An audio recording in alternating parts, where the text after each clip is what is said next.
And welcome back. I'm Marcus Peter. I'm blessed to be joined by Kristopher Bex. Kristopher is the collection curator for the Remnant Trust. Now, Remnant Trust is an intriguing organization, something that I truly feel every Christian citizen in America has an obligation to be raised in terms of a love, a virtuous patriotic love for the heritage of this nation. It holds over 1,600 volumes of texts pertaining to the long thread of what we can rightly call American thought. It's been in service for over 25 years and has held over 125 exhibitions. Kristopher, thank you for joining us. How are you? My pleasure. I'm good to be here. I'm good. Thank you. Well, I'm really glad you made the time.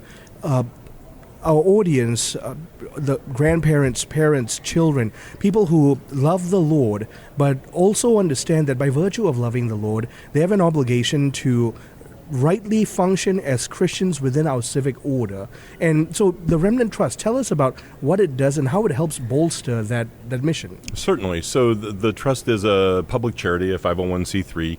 We are right about 30 years old, and we have a collection of original and first edition documents that deal with the ideas of liberty and or dignity in all their forms. We start at about 1900 and then go back in time pretty much as far as you can go. Mm-hmm. The earliest thing in our collection is a cuneiform tablet from about 2200 BC, but mostly we have printed documents and or manuscripts done by hand. I talk about like the usual suspects in that list would be like Aristotle, Plato, Cicero. Moving forward to like the founding of the church, we have things from Aquinas or Augustine, Robert Bellarmine, absolutely. Wycliffe, Luther, Tyndale, Huss, things like that in the collection. And then moving closer to the founding, the Enlightenment, the works of John Locke or Algernon Sidney, the people that influenced our founding fathers, and then founding documents, first editions of Thomas Paine's Common Sense or the Crisis Papers, early prayings of the Declaration, first prayings of the Constitution and the Bill of Rights, and moving forward, like I said, right to about 1900. So we end with Lord Acton, who died in 1902, but you have Abraham Lincoln and Frederick Douglass's works, first editions of those, works by Mary Wollstonecraft and others. Jefferson's works, Blackstone's commentaries on English law. Definitely. So tell me why these documents are important. So my background's in literature, right? So I think that books and ideas are really important, and the history of those ideas and where they came from. I think that our collection and the work that we do draws a timeline of liberty, if you will, of how the ideas developed, what influenced one author to another author from one time period to the next, what led to the founding, how those people looked at those ideas.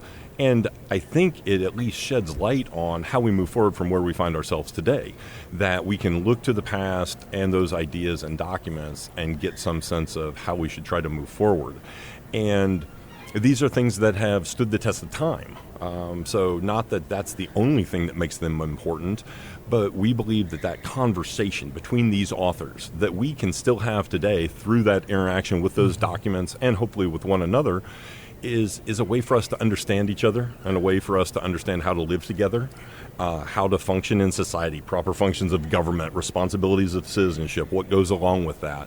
And I think that it's also important to understand the entirety of the spectrum of that conversation. So when I say we have John Locke, but we also have Thomas Hobbes in the collection. We have Leviathan in the collection. We have first editions of the Communist Manifesto in the collection. We have Marx's Das Kapital in the collection because, again, it's about understanding where we are, how others view the same ideas, and trying to come to terms with how we live together and how we do things to theoretically, right? I have kids. How do I make things better for them when I'm gone? And I think those books are where those ideas are, where we can better understand them, and allowing people to have access and direct contact. Like you can pick up and touch the original. I couldn't believe you let us do that. I understand. I got called crazy more than once, and it's something that I deal with on a regular basis. I used to tell people that I spend a good portion of my time trying to convince college presidents that I'm not a liar, because when I present this idea to them and I say, no, we have the original first editions and you can put your hands on them, people generally don't believe you. I didn't. I felt like I was doing something bad doing it. I understand that. and there is some amount of trepidation and hesitation to that, and I always appreciate that because people have a reverence for these documents. But what we think is it's worth putting a little bit of risk in having access if we can get people to talk about the ideas in them. And that leads me to one thing that I experienced today and often happens. People come in and they ask me how much this costs. How much is that book? How much is that book? How much is the first edition of Adam Smith, Wealth of the Nation, 1776? And absolutely, I can tell you exactly how much it costs. But what I try to explain to people is that for the trust, and what I hope for anyone who interacts with it, is that the value is in the content, not in the cost. The ideas are priceless. Absolutely. You might not like Adam Smith's view of capitalism, but the way he explains it is important to understand how it functions. It's almost cliche when I talk about capitalism to think like, oh yeah, it's a terrible form, except it's better than every other form that we've come up with so far. Yeah, and we hear that all the time. But one of the things, therefore, just based on what you've just answered, is also so that if we interact with these documents, we interact with the ideas in them, we get a sense of the fact that there are some ideas that are bad ideas, and that we are blessed that we had framers who are astute, intelligent, and humble enough to recognize what good ideas looked like and where limitations had to be so that human virtue and faith in God could take over. Absolutely. There's no question about it. And if you asked me personally, I could definitely tell you what authors and what ideas I would point to and say are the right ones for either that's for myself or possibly for the country, at least for my family.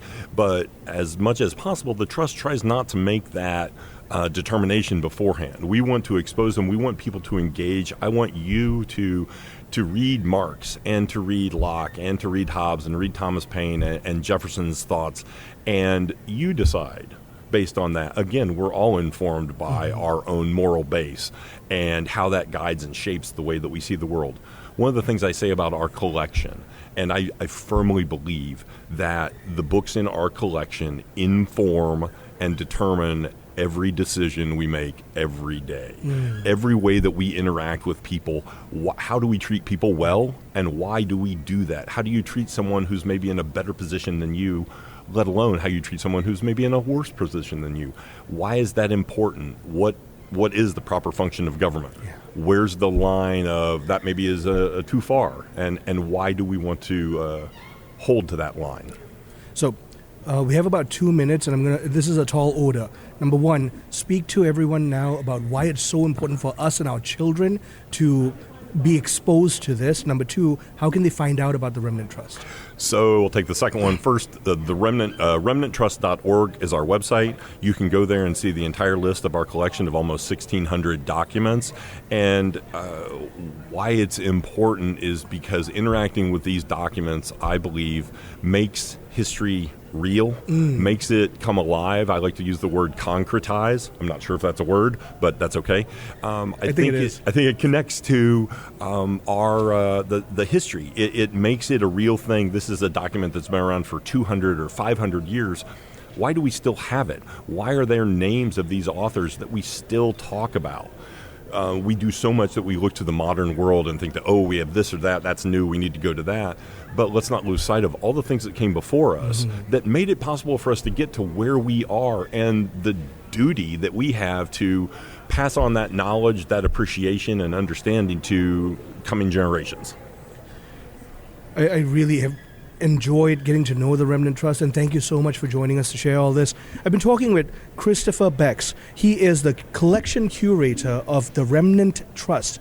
This is a nonprofit whose task it is to curate documents that speak to the ideas that have formed not just general Western civilization, but also in specificity, the great ideas that have formed the great American experiment. What are good in these things? What were some of the ideas that our framers grappled with? What are some of the areas that left room for us to exercise virtue and jurisprudence, and in terms of limited government, how we ought to conduct ourselves within the civic order? And so parents, grandparents, and children, students listening right now, find out about the Remnant Trust. This is going to be one way we make our history come alive and hopefully cultivate a real sense of civic virtue and patriotism within the grander scheme of life in Christ and a life of virtue. Stay tuned. I'm Marcus Peter.